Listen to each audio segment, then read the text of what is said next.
नमस्कार दोस्तों, स्वागत है आपका हमारे चैनल ज्ञान लो में।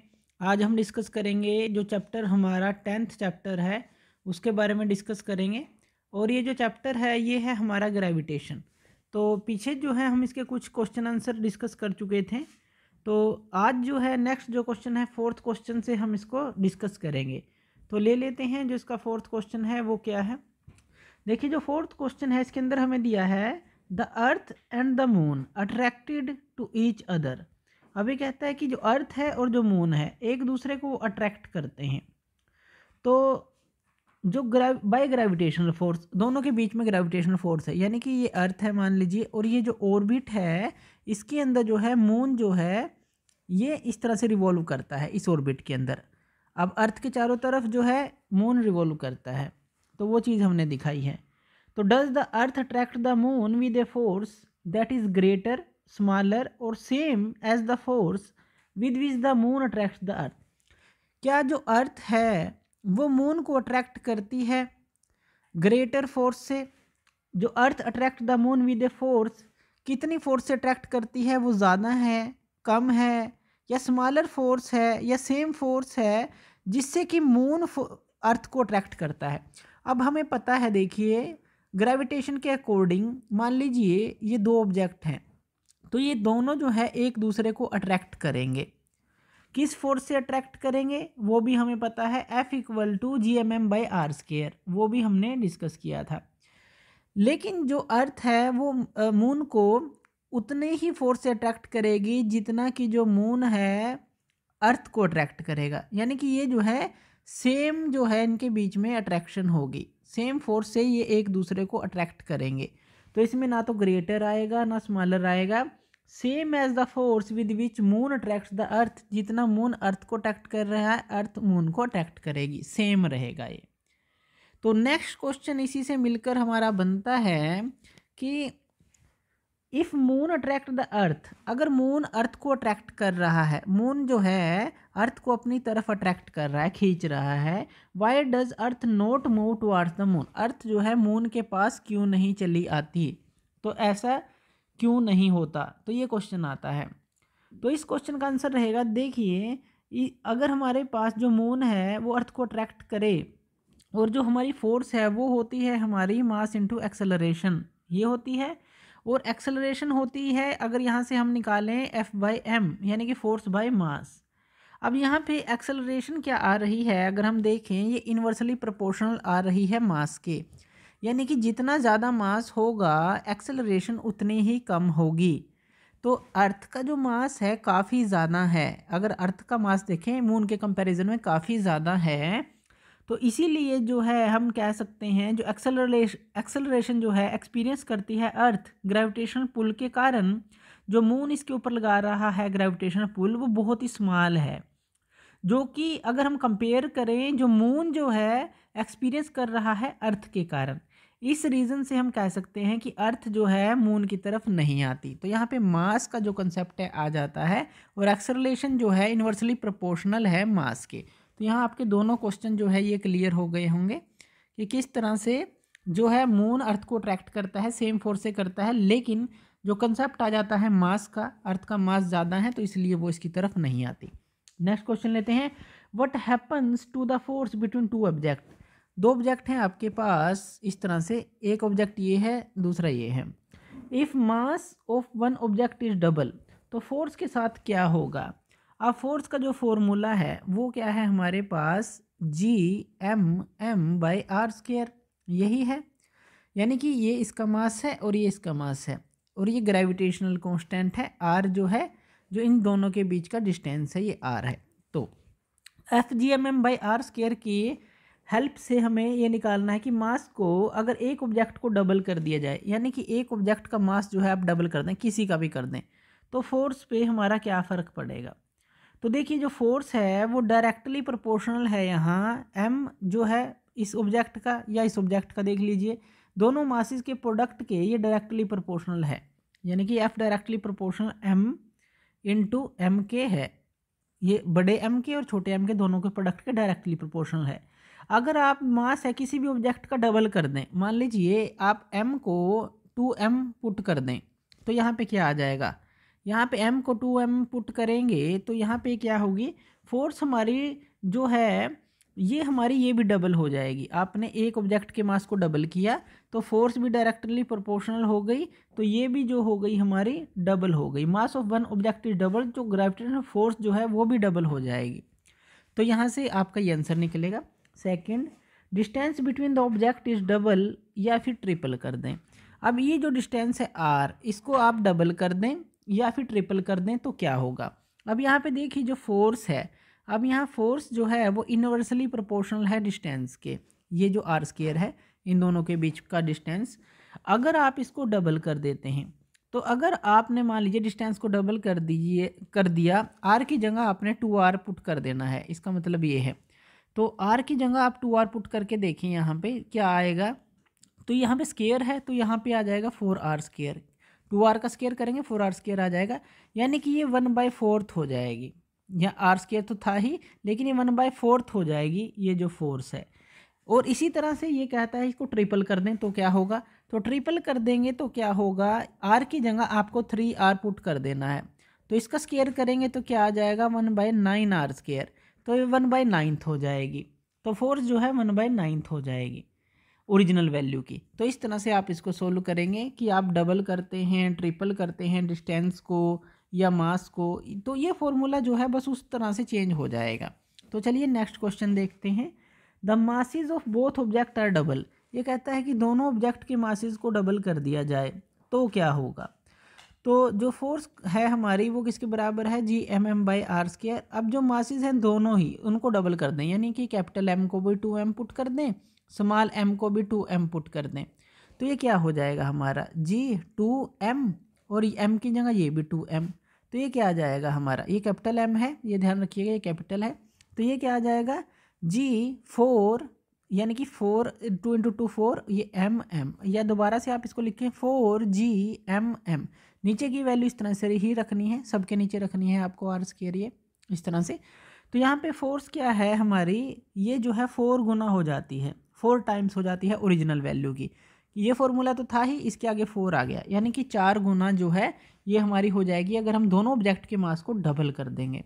तो इस तरह से आप इस क्वेश्चन को सोल्व कर सकते हैं। चलिए नेक्स्ट क्वेश्चन देख लेते हैं। नेक्स्ट क्वेश्चन है, what is the importance of universal law of gravitation. Universal law of gravitation की इम्पोर्टेंस है क्या।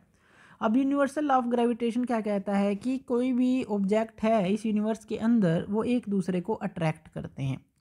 तो सेंटर से, ये सेंटर से ले लीजिए, इसको करेक्ट कर लीजिए। तो ये जो है सेंटर ये है इस तरह से, तो दोनों ही अट्रैक्ट करते हैं। कोई भी है यूनिवर्स के अंदर, कोई भी ऑब्जेक्ट है, एवरी ऑब्जेक्ट जो है अट्रैक्ट करता है एक दूसरे को। तो ग्रेविटेशनल फोर्स जो है अगर हम देखें इस तरह से हमें बाइंड करके रखती है अर्थ पे। जैसे कि जो अर्थ है, मान लीजिए ये अर्थ है, इस तरह से ये अर्थ है, इसके चारों तरफ जब मून जो है रिवॉल्व करता है, ये मून है, ये रिवॉल्व करता है, तो ये जो ग्रेविटेशन के कारण ही करता है। अर्थ के ऊपर जो है लहरें उठती हैं समुद्र के अंदर, तो वो भी जो है इसके कारण ही होता है। और मून जो है अर्थ को एक डिग्री पर, अब ये सीधा इस तरह से एक्सिस पे नहीं है, हल्की सी डिग्री पे टिल्ट है अर्थ, तो खींच कर रखता है, जिसके कारण सीजन संभव है, मौसम संभव है हमारी अर्थ के ऊपर, जिसके कारण जीवन है अर्थ पर। तो ये भी ग्रेविटेशन के कारण ही सब कुछ होता है। इसी तरह से जो सन है उसके अराउंड जो हैं ये सारी चीज़ें, अर्थ जो हैं या और प्लैनेट हैं, वो रिवॉल्व करते हैं। ये भी क्यों है, ये भी ग्रेविटेशन के कारण है। तो अगर हम देखें ग्रेविटेशन का कितना ज़्यादा इम्पोर्टेंस है, जो हमारी पूरी लाइफ है ग्रेविटेशन पे अगर हम देखें वो डिपेंड है। तो इस तरह से आप इसको समझा सकते हैं, समझ सकते हैं कि जो हमारा ग्रेविटेशन है कितना ज़्यादा इम्पोर्टेंट है हमारे जीवन के लिए। नेक्स्ट क्वेश्चन लेते हैं, what is the acceleration of A free fall. Acceleration क्या होगी फ्री फॉल। अब देखिए फ्री फॉल हमें पता है क्या होती है। मान लीजिए ग्राउंड है और ये कोई बिल्डिंग है, यहाँ से कोई ऑब्जेक्ट जो है नीचे की तरफ आता है, किसके कारण आता है, एक्सेलरेशन ड्यू टू ग्रेविटी के कारण आता है। तो ये हमारा फ्री फॉल होता है, और जैसे जैसे नीचे आता है इसकी जो वेलोसिटी है वो चेंज होती रहती है। तो यानी कि इसके अंदर जो है एक्सेलरेशन आती रहती है इसी ग्रेविटी के कारण, जिसको हम बोलते हैं एक्सेलरेशन ड्यू टू ग्रेविटी। तो इसके अंदर क्या है, अगर हम बात करें तो ये क्या है एक्सेलरेशन फ्री फॉल की, हम जी से डिनोट करते हैं, और इसकी जो वैल्यू होती है वो हम कितनी लेते हैं 9.8 मीटर पर सेकंड स्क्वायर, इतनी इसकी वैल्यू जो है जी की ली जाती है। ये कांस्टेंट होती है सभी ऑब्जेक्ट के लिए, उनके मासेस पे ये डिपेंड नहीं करती। तो ये सब कुछ हम पढ़ चुके हैं कि फ्री फॉल के अंदर ये एक्सेलरेशन होती है, इसकी वैल्यू क्या है और ये होती क्या है। चलिए नेक्स्ट क्वेश्चन ले लेते हैं। What do we call the gravitational force between earth and an object. हम क्या कहेंगे ग्रेविटेशनल फोर्स जो है अर्थ और किसी ऑब्जेक्ट के बीच में है, उसको हम क्या कहेंगे? तो हम उसको बोलेंगे उसका वेट। तो वो हो जाएगा किसी भी ऑब्जेक्ट का वेट। जो वेट है किसी भी ऑब्जेक्ट का वो क्या है, एक तरह की फोर्स है। मान लीजिए कोई ऑब्जेक्ट है वो नीचे की तरफ आ रहा है, तो ये जो है एक तरह की फोर्स है जिसके थ्रू जो है वो अर्थ की तरफ अट्रैक्ट हो रहा है। मान लीजिए ये अर्थ का सरफेस है और ग्रेविटी जो है इसके ऊपर लग रही है, तो ये क्या है, इसका जो मास था वो ग्रेविटी इसको अपनी तरफ खींचेगी, तो वेट क्या हो जाएगा हमारा, मास इनटू ग्रेविटी। तो आप कह सकते हैं कि जो वेट है किसी भी ऑब्जेक्ट का वही ये फोर्स है जिसके थ्रू जो है ये अट्रैक्ट होता है टुवार्ड्स अर्थ। तो इस तरह से आप इसको समझा सकते हैं। तो ये क्वेश्चन आपके समझ आ गया होगा कि ये जो फोर्स है ग्रेविटेशन फोर्स, ये एक वेट से आप इसको डिनोट कर सकते हैं अर्थ और ऑब्जेक्ट के बीच में। नेक्स्ट क्वेश्चन लेते हैं। Amit buys few gram of gold at the poles. अब देखिए पोल्स क्या हैं। मान लीजिए ये अर्थ है, इस तरह से अर्थ है, परफेक्ट स्फीयर तो नहीं है अर्थ, तो इसलिए हमने इस तरह की बनाई। और यहाँ पे हम ले लेते हैं इस तरह से, इसको एक्सिस ले लेते हैं। यहाँ पे जो है पोल्स होते हैं, ये पोल्स है, ये मान लीजिए, या ये मान लीजिए नॉर्थ पोल और साउथ पोल। और ये जो होता है ये जो है ये हमारा इक्वेटर होता है। इक्वेटर यानी कि बिल्कुल आधे हिस्से में जो इसको बांटता है, इक्वेटर ये हो गया। अब इसको समझिए दोबारा से क्वेश्चन को। अमित ने कुछ ग्राम ऑफ गोल्ड लिया पोल्स पे, और उसने अपने किसी फ्रेंड के कहने पर ये किया, उसने कुछ गोल्ड लिया और उसने फिर जो यही जो गोल्ड लिया, जितना भी गोल्ड लिया, जब वो अपने फ्रेंड को मिला तो उसने उसको दे दिया। लेकिन वो मिला कहाँ उसको, इक्वेटर के पास। उसने यहाँ पर जो है बाय किया गोल्ड, यहाँ से उसने ख़रीदा है और इक्वेटर पे उसने उसको दिया है, या कहें कि यहाँ पे गिव हम लिख देते हैं कि यहाँ पे उसने उसको दिया है, यहाँ से बाय किया है। अब will the friend agree with the weight of the gold bought. क्या उसका जो फ्रेंड है जब उसने उसको गोल्ड दिया तो वो क्या एग्री है कि इतना ही वेट का उसने गोल्ड जो है लिया है वहाँ से और उतना ही उसको दिया है? तो हिंट है, जब value of g greater at the poles than the equator.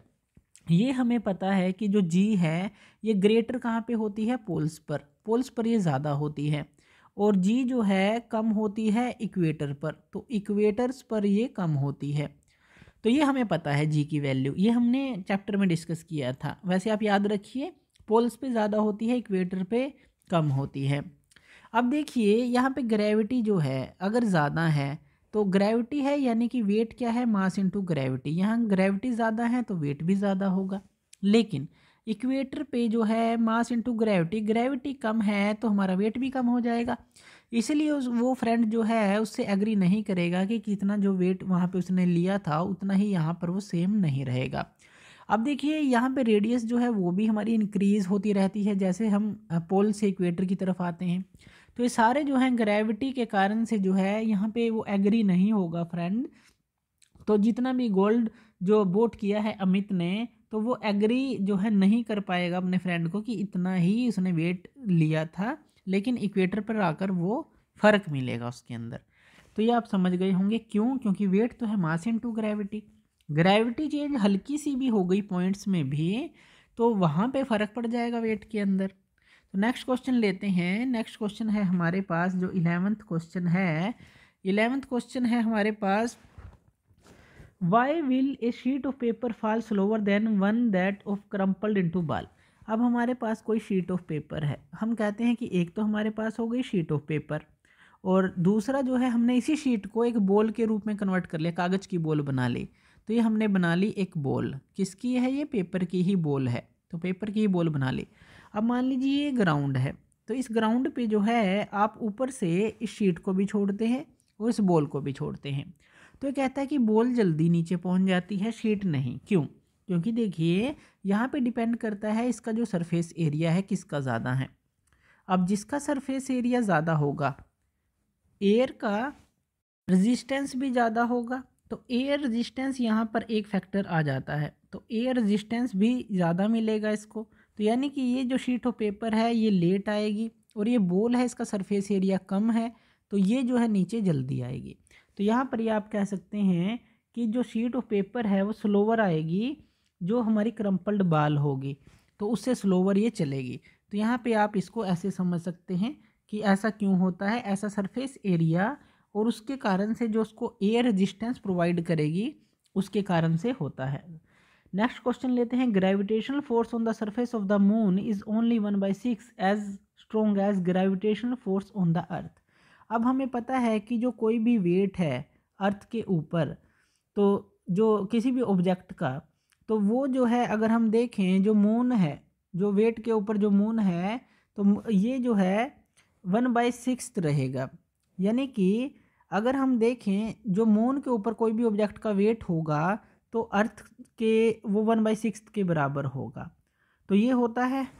तो यहाँ पर दिया गया है कि gravitation force on the surface of moon is only 1/6, ये हमें दिया है। What is the weight in newton of a 10 kg object on the moon and on the earth. अब हमें दिया है मास जो है हमें 10 kg दिया है, तो इस ऑब्जेक्ट का हमें वेट बताना है मून के ऊपर और अर्थ के ऊपर। तो मून के ऊपर अगर हम इसका वेट देखें तो वो कितना हो जाएगा हमारा, तो वैसे जो है हमारा वेट क्या होता है, मास इनटू ग्रेविटी। तो अगर हम अर्थ के ऊपर की ग्रेविटी देखें तो अर्थ के ऊपर की ग्रेविटी की वैल्यू है हमारे पास 9.8 मीटर पर सेकंड स्क्वायर, इतनी वैल्यू है। तो यहाँ पे जो मास है 10 kg अगर हम अर्थ की बात करें जो वेट रहेगा, और ग्रेविटी कितनी हो गई 9.8, यानी कि ये हो गया हमारे पास 98 न्यूटन आ जाएगा अर्थ के ऊपर। लेकिन अगर हम मून के ऊपर देखें तो मून के ऊपर जो है ये 1/6 है किसका, जो कि वेट है अर्थ के ऊपर।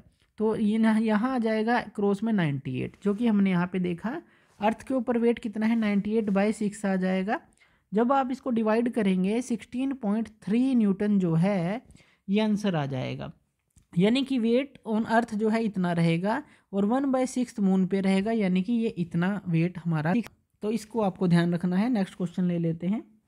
ए ball is thrown vertically upward with a velocity of 49 metre per second.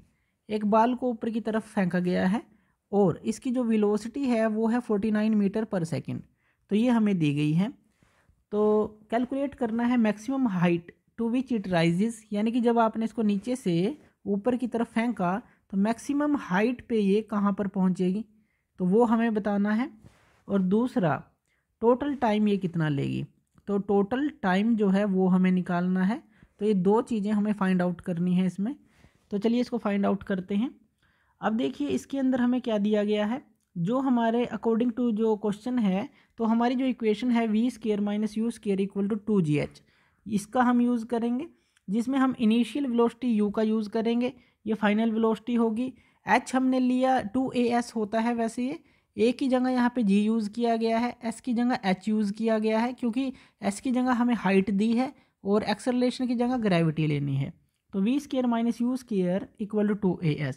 v हमारी ज़ीरो हो जाएगी, क्यों, क्योंकि जब फाइनल ये पॉइंट पर पहुँचेगा तो फाइनल वेलोसिटी हमारी ज़ीरो हो जाएगी। ये हमारी u है, इसको ठीक कर लीजिए, ये u है, ये 49 मीटर पर सेकेंड है। फाइनल यानी कि टर्मिनल वेलोसिटी जब एंड पे पहुँचेगी तो ये रेस्ट में आएगा, तो वो चीज़ यहाँ पे दी गई है। तो u है हमारे पास 49, तो 49 का हमारे पास हो जाएगा स्क्वायर, और यहाँ पे 2 इंटू एक्सेलरेशन की वैल्यू हमारे पास कितनी है, यानी कि ये जो ग्रेविटी की वैल्यू है इसको -9.8 लेंगे। क्यों, क्योंकि ग्रेविटी इसको अपनी तरफ खींचेगी, आपने इसको ऊपर की तरफ फेंका है, बिल्कुल अपोजिट डायरेक्शन इसकी रहेगी, तो ये माइनस रहेगी, ये आपको जो है अपनी तरफ खींचेगी किसी भी ऑब्जेक्ट को। तो 2 इंटू ए जो एक्सेलरेशन ड्यू टू ग्रेविटी ली है माइनस की 9.8 लेनी है, और जो हाइट है वो हमें पता नहीं है, तो एच यहाँ पे आ जाएगा, और एच की वैल्यू क्या आ जाएगी 49 का जो स्क्वायर है, तो 49 इंटू 49 आ जाएगा, और ये जो स्क्वायर है इस तरह से आ जाएगा। उसके बाद जो जब आप 2 इंटू 9.8 को जो है इस तरफ ले आएंगे, तो ये 2 इंटू 9.8 माइनस ये है, माइनस ये था, कैंसिल आउट हो जाएगा, तो ये पॉजिटिव हो जाएगा सारा। और जब आप इसको सोल्व करेंगे, तो जब आप इसको सोल्व करेंगे 122.5 जो है मीटर, ये आंसर आ जाएगा। इसको सोल्व कर सकते हैं आप, जैसे 49 इंटू 49 इंटू आप 10 लिख लीजिए, और यहाँ पे 2 इंटू ये 98 आ जाएगा। 9.8 का हमने पॉइंट हटाया तभी 10 लिखा ऊपर, ये पॉइंट हटा दिया, यहाँ 98 रह गया। तो इसलिए जो है जब आप ये करेंगे ये 2 5 जा ये 2 पे कट आउट हो जाएगा, और ये जो है इस तरह से जब आप इसको यहाँ पे कट आउट करेंगे 2 2 जा 4 और 2 4 जा 8, 24.5 आ जाएगा। और जब आप इसको इससे मल्टीप्लाई करेंगे तो आपके पास ये आंसर आ जाएगा। तो इस तरह से आप इसको सोल्व, और उसके बाद हम निकालेंगे जो टाइम टेकन है, जो टोटल टाइम टेकन है। तो वो कौन सी इक्वेशन हम लेंगे, वो हम लेंगे v equal to u plus a t लेंगे। ए की जगह हम क्या यूज़ कर रहे हैं, g, तो u प्लस जी टी आ जाएगा। अब यहाँ पे v जो है हमारी वो तो 0 है, u हमारी कितनी है, ये 49 है, जो g है वो हमारे पास कितनी है, -9.8 है, और ये t आ गया। तो यहाँ से जो है आपको t की वैल्यू निकाल लेनी है। तो जो t की वैल्यू है वो हमारे पास क्या आ जाएगी, वो हमारे पास आ जाएगी 49 जो है, और डिवाइड बाय जो है आपके पास आ जाएगी 49 डिवाइड बाय, ये प्लस है यहाँ पे 49, ये इस तरफ आएगा माइनस का, और ये इसके नीचे भी माइनस का जाएगा, तो 49 बाय 9.8 आ जाएगा। और फिर जो है जब आप इसको सोल्व करेंगे तो 9.8 की जगह ऊपर 10 आप ले सकते हैं, यानी कि 49 इंटू 10 कर लीजिए, नीचे 98 आ जाएगा, ये पॉइंट हटा लिया। तो ये 2 से कट आउट, ये 5 से, तो यहाँ पे आ गया हमारा 5 सेकेंड। तो आंसर रहेगा टोटल टाइम टेकन जो है 5 सेकेंड रहेगा। हाइट हमारी आई 122.5 मीटर। तो इस तरह से आप इसको निकालेंगे। इसी तरह की जो वीडियोस हैं वो हम आगे आपके लिए लाते रहेंगे। इसी तरह की वीडियोस के लिए आप हमारे चैनल को ज्ञान लो को सब्सक्राइब कर सकते हैं। धन्यवाद।